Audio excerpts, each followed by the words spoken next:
ensemble, c'est mieux. C'est partout sur le territoire. Partout, il se passe quelque chose. Une initiative positive. Il est là, avec son chapeau, bien sûr, mais surtout son micro.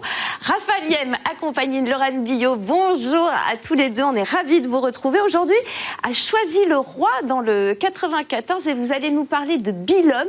Je ne vous cache pas que Julie et moi, on est assez dingues de ce que vous allez nous montrer parce que pour des modeuses solidaires et citoyennes, je pense que vous avez tapé dans le mille. Pourquoi est-ce que vous croyez que je suis venu ici ce matin, les filles, pour commencer la semaine? Mais pour vous donner le smile et surtout aller vous chercher des cadeaux. Ah oui, il est comme ça, Raphaël, évidemment. Vous allez parler du polyamour, le fait de vivre plusieurs histoires d'amour en même temps. Je vais vous parler, moi, de Bilhomme, le fait de donner plusieurs vies à des matériaux. Bilhomme, justement, c'est elle qui a eu l'idée.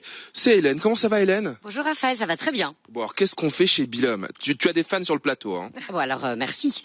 Bilhomme est une maison de création qui pratique l'upcycling. Alors, l'upcycling, c'est up, au-dessus, recycler en donnant une valeur supérieure en termes d'usage ou d'esthétique à des matières. Donc, en fait, chez Bilhomme, on appelle ça aussi le surcyclage.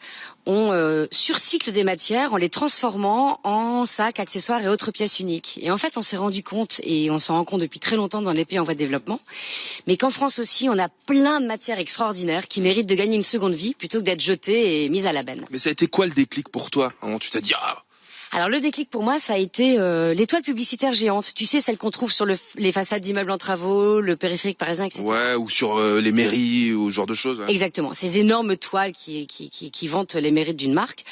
Et en fait, elles sont très graphiques, très colorées. Donc déjà, elles sont intéressantes d'un point de vue graphique, design. Et puis surtout, ce sont des matières qui sont très solides, imperméables, qui normalement partaient à la benne, alors qu'elles méritent vraiment de gagner une seconde vie parce que ça peut se travailler comme du cuir. C'est solide. Et ça permet de donner des objets à chaque fois uniques et très intéressants. Donc le déclic, ça a été l'étoile publicitaire géante il y a 13 ans. Et on s'est beaucoup amusé et surtout tellement amusé qu'on travaille en circuit court. Ça, c'est ce que je vous invite à venir vérifier et découvrir. Et surtout, on s'est amusé aujourd'hui avec plus d'une vingtaine de matières différentes et certaines plus surprenantes les unes que les autres. On va vous montrer ces matières surprenantes, mais ce matin, on va faire quoi, Hélène, là? Alors ce matin, on va suivre la confection d'un sac de A à Z à partir d'une matière qui vient d'un grand hôtel. Je n'en dis pas plus. Pas plus. On va tout suivre. Mais les filles en ont déjà l'eau à la bouche. Je vous ramène un sac tout à l'heure, les filles. On y va, Hélène? C'est parti. Avec grand plaisir. Merci, Raphaël. On ne dit pas de non. Allez, on va retrouver à présent Raphaël Yem qui nous a mis l'eau à la bouche. En tout cas, l'envie de découvrir à travers lui les ateliers de Bilhomme qui upcycle, surcycle pour parler français, tout un tas de matériaux pour les transformer en nouveautés et en pièces uniques. Et me voilà dans la caverne de Théo Baba. Théo, il est là. Comment ça va, Théo? Ça va et toi? Plutôt bien. On a des matériaux assez fous. Là, par exemple, pendant que vous étiez en train de nous parler du burn-out, on vient de recevoir quoi? Des kakémonos. Donc des kakémonos, c'est vrai. Et ça va servir à quoi? Ça va se transformer en quoi? Une trentaine de kakémonos qu'on va transformer en tote bag. Bon, je suis en train de tout casser, évidemment. Là, regardez, je suis avec Laurent Billot. Chaque matin, évidemment, elle va vous montrer. Ici, vous avez des ceintures de sécurité. Qu'est-ce qu'on en fait? C'est ça. Donc ça, c'est les ceintures de sécurité de la casse qu'on récupère pour faire les anses de sacs. De sacs. On continue, on avance tranquillement. Et on va vous montrer tout ce qu'on peut trouver ici dans cet atelier. Qu'est-ce que c'est ça, Théo? Donc ça, pareil, c'est des airbags qu'on récupère à la casse. Des airbags, ouais. C'est-à-dire accident, volant, airbag, et ça, on va en faire quelque chose. Exactement. Donc on va en faire des trousses et des sacs, pareil. Il y a c'est quoi ça? Qu'est-ce que c'est? Des drapeaux? C'est ça? Drapeau, ouais, c'est un drapeau du Grand Palais. Et souvent on reçoit des drapeaux de mairie qui nous les envoient, pareil, qu'on transforme en sac, en trousse. Ah voilà, vous les recevez. Vous avez pas escaladé le Grand Palais pour aller prendre et shipper ce drapeau, non hein? On n'escalade pas, mais on nous les envoie, on nous les donne effectivement pour qu'on les transforme. Ouais, pardon Valérie, je pense que j'ai regardé avec ma fille ce matin Dora Exploratrix, donc shipper, arrête de shipper. Et là, il y a une énorme bâche, Théo, qu'est-ce que c'est que ça là? Ça, c'est une bâche qui a été sur la Technoparade pour les 20 ans de la Technoparade l'année dernière et qu'on nous a donné et qu'on va transformer, pareil, en accessoires de mode. Ça va se transformer en quoi, ça? En accessoires de mode, donc housse d'ordinateur, trousse. Voilà, mon Théo qui dit ça alors qu'il était sur un char de la Technoparade, je l'ai reconnu, évidemment. Vous le voyez là, ici, on va vous montrer, on est en train de travailler sur des gilets de sauvetage aussi. Ouais. Donc ça, c'est des gilets de sauvetage périmés, parce que ça a une date de péremption, vu que c'est pour de la sécurité. Et donc là, pareil, on les recycle pour en faire des porte-monnaies. Et ce qu'on vous propose de suivre ce matin, c'est regarder, on va travailler sur ce matériau magnifique. Qu'est-ce que c'est? Alors ça, c'est de la toile de Jouy, donc c'était un rideau d'un grand hôtel parisien. Grand hôtel parisien qui à un moment plutôt qui a refait toute sa décoration, et plutôt que de jeter, ils nous les ont donnés pour qu'on les transforme en cabas. Donc des sacs cabas avec cette matière-là qui est très souple et voilà. Bon, alors donc on a un patron, on va te laisser commencer à couper tranquillement. Alors il faut que tu fasses ça bien, tout simplement parce qu'après je le ramène à Valérie Amarou en plateau. Donc elle voudrait pas non plus, ça a beau être upcyclé, un truc un peu. Non, on est sur de l'artisanat, on est sur du made in France, qualité 5 étoiles, les amis. Pendant que Théo est en train de découper, justement, on entend la presse aussi juste derrière. Tout est en train de se mettre en place pour que je vous emmène à l'atelier de couture, mais ce sera dans quelques minutes. Avec grand plaisir. Merci beaucoup, Rafale. Allez, ensemble, c'est mieux. On va repartir voir Raphaël Yem maintenant. C'est du polyamour aussi que vous vivez. Plein de matériaux autour de vous, plein de transformations, plein d'upcycling. Et vous allez nous montrer tout ça auprès des couturières. Et si dans vos cuisines, ça pousse tout seul, ici, non. Les bâches qu'on reçoit, les gilets de sauvetage, les toiles d'airbag, elles vont pas s'upcycler, surcycler toutes seules. Non, ça c'est le travail ici en atelier de Stéphanie et de Solène. Regardez, les bobines de fil sont là. Comment ça va, Stéphanie? Ça va. Ouais, ça va. Elle a raison. Regardez la toile de Jouy qu'on avait vue tout à l'heure avec Théo qui vient d'un grand palace parisien. On la retrouve ici dans la machine et sous l'aiguille de Stéphanie. Qu'est-ce qu'on est en train de faire, Stéphanie?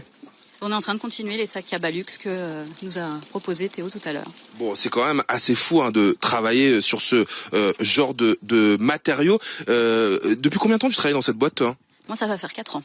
Ça fait 4 ans, elle est ouverte déjà depuis 14 ans, il y avait 10 ans déjà avant. Tu travaillais déjà dans l'upcycling, toi? Non, c'est une première pour moi. Mais c'est un plaisir, en fait, parce que je me retrouve à travailler des matières qui sont toutes plus complètement différentes les unes des autres. T'allais dire folle, non? Voilà, aussi, folle.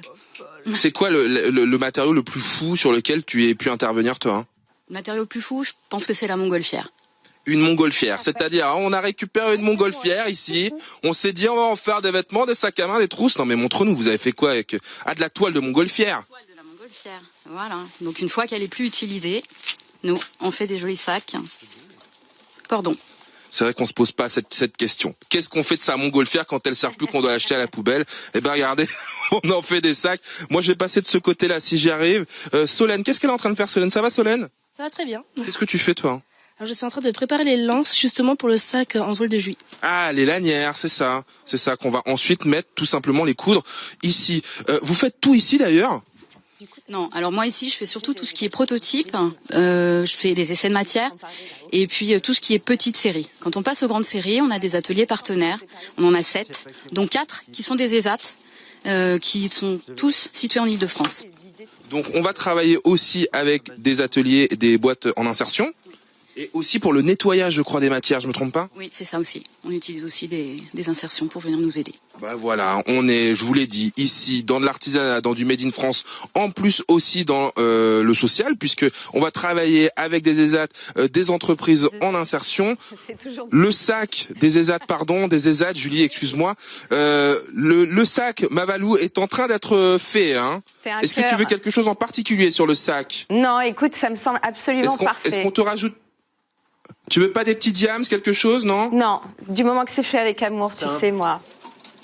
C'est fait forcément avec amour, avec polyamour, évidemment. Combien ça coûte tout ça? Qu'est-ce qu'on fait encore avec tous ces matériaux? Vous le saurez à la fin de l'émission. Avec grand plaisir, à tout à l'heure. Merci beaucoup, Raphaël. Ouais. On va dire au revoir à Raphaël Yem, qui, vous le savez, chez Bilhomme, a choisi le roi aujourd'hui. Vous nous avez fait rêver. Et puis, oh, il est beau, mon sac, j'adore. On se l'achète tous si jamais on n'a pas ma le chance. Sac. Oui, ils ont fait vite. Regarde, on termine avec Marine. On a juste mis les lanières.